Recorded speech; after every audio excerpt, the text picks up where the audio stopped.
Esse é KH, um verdadeiro Gaemon com habilidades de alto nível. Infelizmente, ele fala demais e acaba sendo atingido pelos monstros antes de conseguir usar suas habilidades. De repente, ele conhece uma garota chamada Flona, que vem até ele para pedir um favor. Como ele adora garotas, é claro que não recusaria. Ele então senta para conversar com ela e deixa claro que é uma pessoa responsável, não só nos jogos, mas também na vida real.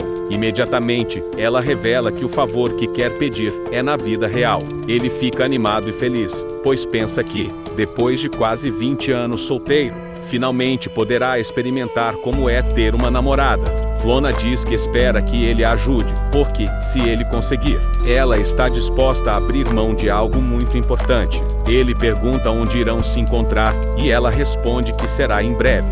De repente, KH cai em outro mundo, onde um espadachim está em uma missão para proteger uma princesa em fuga. 2 tanques modernos estão perseguindo eles e liberando soldados para cercar o grupo. O espadachim e seus homens ficam de pé para proteger a princesa, mas o comandante inimigo já havia derrotado todos os seus companheiros, restando apenas ele e a princesa. Esse espadachim é Lane e, por respeito, o inimigo diz que o deixará viver, desde que entregue a princesa. Lane recusa e se prepara para um duelo. Inesperadamente, KH e sua cadeira caem direto na cabeça do comandante inimigo.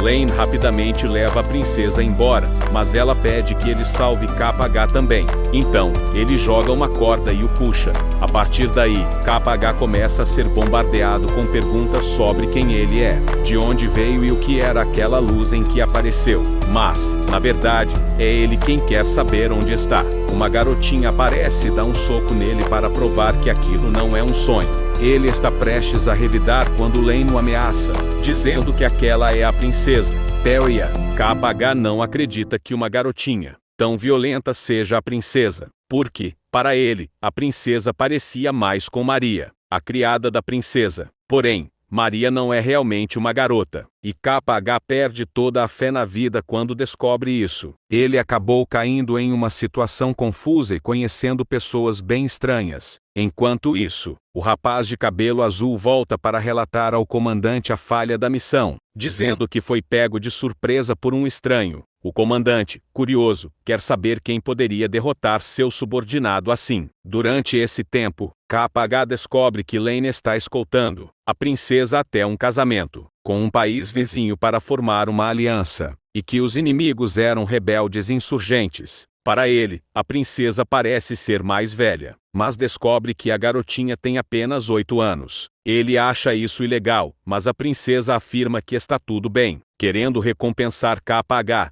o grupo o leva até uma loja para comprar sapatos. Enquanto todos escolhem pares ridículos, ele decide pegar o mais caro e estiloso da loja. A partir daí, o grupo é seguido, emboscado e levado a vários confrontos contra os rebeldes, incluindo Elric, um comandante muito mais forte. Apesar de suas próprias limitações, KH acaba derrotando Elric com um chute no meio das pernas, o que deixa todos surpresos. A princesa, admirada, o nomeia seu cavaleiro, embora KH recuse a todo custo, já que não quer ser servo de uma garotinha. Dias depois, Elric acorda e recebe a notícia de que perdeu um testículo, o que o deixa furioso e determinado a se vingar de KH. Enquanto isso, KH ainda insiste que não quer servir a princesa e só deseja voltar ao seu mundo, mas precisa continuar acompanhando o grupo até a capital. No caminho, eles encontram um pequeno esquilo voador, ou rato voador,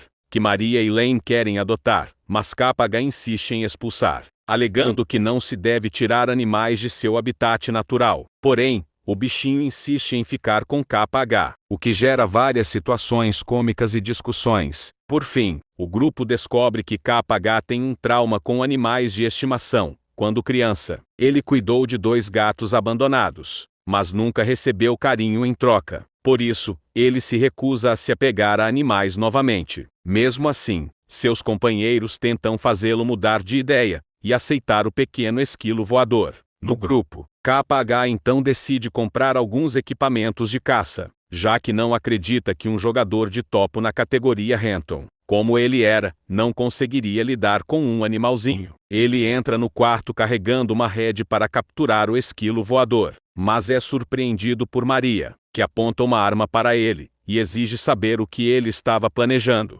Sem desistir, KH prepara veneno para tentar enganar o animal, mas a princesa o surpreende e manda ele mesmo provar, caso não fosse perigoso. Diante da confusão, ela reúne o grupo inteiro para descobrir por que KH odiava tanto aquele bichinho. Ele então é obrigado a confessar que era alérgico a animais de estimação. Porém, todos percebem que isso não fazia sentido, já que ele não demonstrava nenhum sintoma perto do esquilo voador. Pressionado, KH finalmente conta a verdade. Quando era criança, em um dia chuvoso, encontrou 2 gatos abandonados na rua. Ele os levou para casa, cuidou deles e os criou com carinho. Mas, ao contrário do que esperava, nunca recebeu afeto ou reconhecimento dos animais. Isso o deixou profundamente frustrado e fez nascer nele uma antipatia por bichos de estimação. Os outros acham que essa pode ser a oportunidade perfeita para ele mudar sua perspectiva.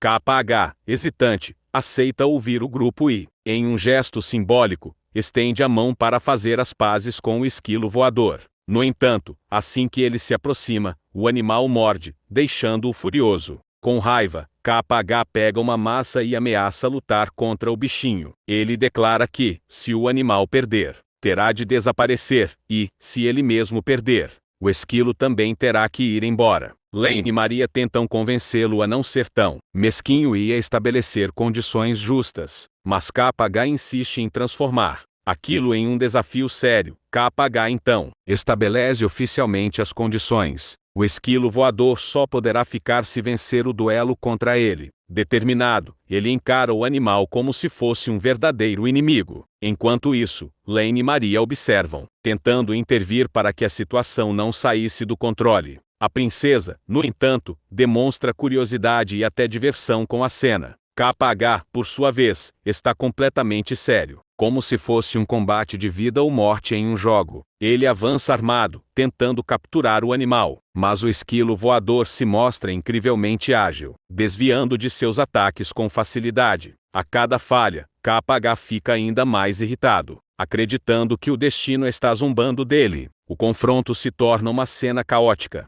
KH perseguindo o pequeno animal pela sala com todo o tipo de armadilha improvisada, enquanto o esquilo voador apenas brinca e escapa com naturalidade. No fim, mesmo após todo o esforço, KH é superado pela esperteza do bichinho. Exausto e humilhado, ele se vê obrigado a aceitar o resultado. O esquilo voador vence o duelo e conquista o direito de permanecer com o grupo. Lane, Maria e a princesa comemoram, enquanto KH fica bufando de raiva, convencido de que aquele animalzinho veio apenas para atormentá-lo. Logo, Limpus pediu ao mordomo que preparasse um banquete para o jantar. Porém, o verdadeiro objetivo dele e de ela era sinistro. O remédio entregue a Elwek era, na verdade, um estimulante. Ela teria a missão de seduzir Elwek, casar-se com ele e assumir a reputação da família, enquanto Limpus se aproveitaria para se aproximar da noiva de Elwek e casar-se com ela depois. Ela levou o remédio até Elwek e tentou atraí-lo para a cama, vestindo apenas roupas íntimas e se enrolando nele, mas Elwek a afastou. Nesse momento, Limpus entrou e começou a fazer um escândalo. A noiva de Elwek fugiu em lágrimas,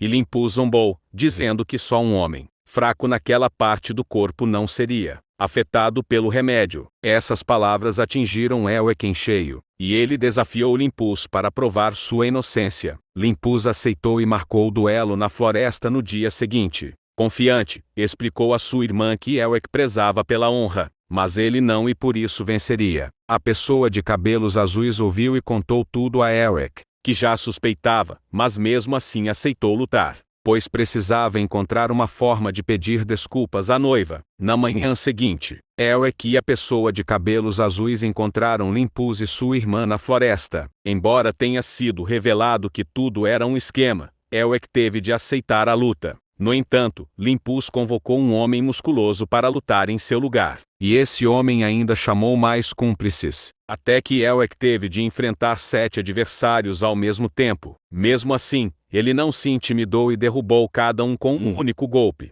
Foi então que Limpus invocou um frango demoníaco contra Elric. Cansado e enfraquecido, Elric começou a perder terreno, mas a chegada de sua noiva e do mordomo para animá-lo lhe deu forças. Quando o frango avançou contra sua noiva, Elric despertou um poder oculto, correu, interceptou e o abateu com um golpe. Depois, Elric se aproximou de Limpus e perguntou se ele admitia a derrota. Limpus cedeu, mas quando Elric se virou, levou um chute na virilha. Contudo, alguém que já havia perdido tudo não sentia mais dor como antes. Elric derrotou Limpus e voltou para sua noiva. O mordomo estranhou ele não sentir dor no ponto vital, mas Elric alegou que havia treinado para isso. A pessoa de cabelos azuis então o chamou de Homem de Aço. No dia seguinte, Elric e a pessoa de cabelos azuis retomaram sua missão. Elric, agora, aceitava de bom grado o remédio de sua noiva para fazê-la feliz e prometeu voltar algum dia. Logo em seguida,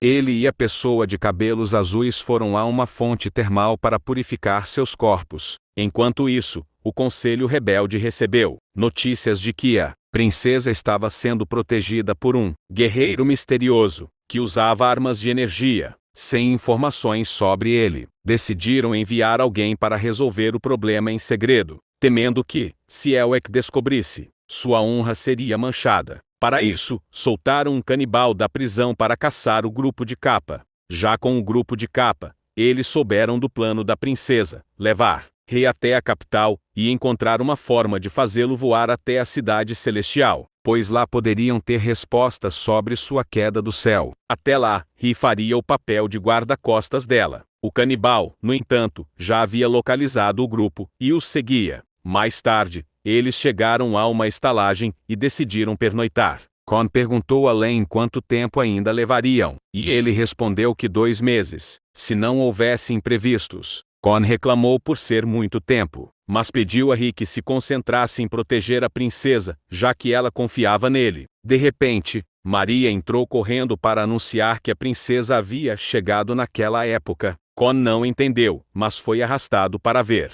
Todos se reuniram, mas a princesa parecia completamente normal. Len precisou levar Rei para fora antes que ele irritasse a princesa. Confuso, Rei perguntou sobre isso, e Len explicou que era por causa do tufo de cabelo da princesa. Antes que pudesse detalhar, a princesa reclamou de fome, e os dois correram para a cozinha. Apesar de Maria trazer toda a comida disponível, não foi suficiente. Então, ela pediu ao chefe que fechasse a estalagem só para eles, por um dia e que não aceitasse mais hóspedes. Também mandou Len e Con comprarem mais comida. Enquanto estavam fora, o canibal os abordou. Con e Rei compraram os mantimentos e voltaram. Len explicou que a princesa estava em seu período hiperativo, algo que ele nunca havia presenciado, mas ouvira dizer que era aterrorizante. Eles deveriam evitar deixá-la irritada, pois, se o terceiro tufo de cabelo dela se erguesse, seria o fim. De volta à estalagem, Maria cozinhou bastante e pediu que levassem os pratos à princesa.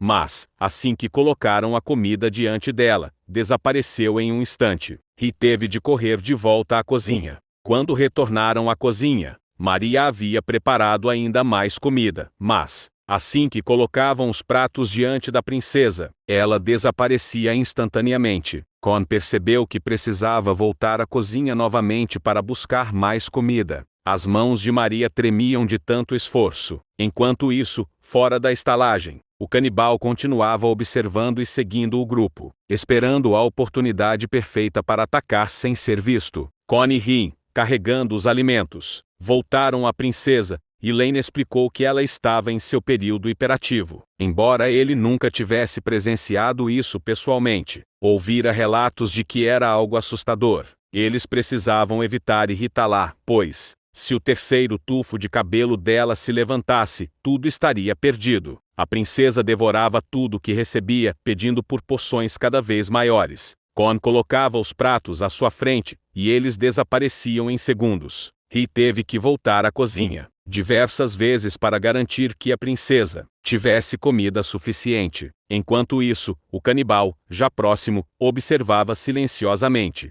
Sua atenção estava voltada para Len e Con, que carregavam os alimentos. sem perceberem o perigo iminente. A situação continuava caótica dentro da estalagem. A princesa corria de um lado para o outro, consumindo a comida rapidamente, enquanto Ri e Kon tentavam manter tudo sob controle. Lane mantinha os olhos atentos fora da estalagem, garantindo que ninguém se aproximasse sem ser notado. O perigo do canibal se aproximava, mas ainda não havia atacado. Todos estavam tensos, sabendo que um único descuido poderia ser fatal.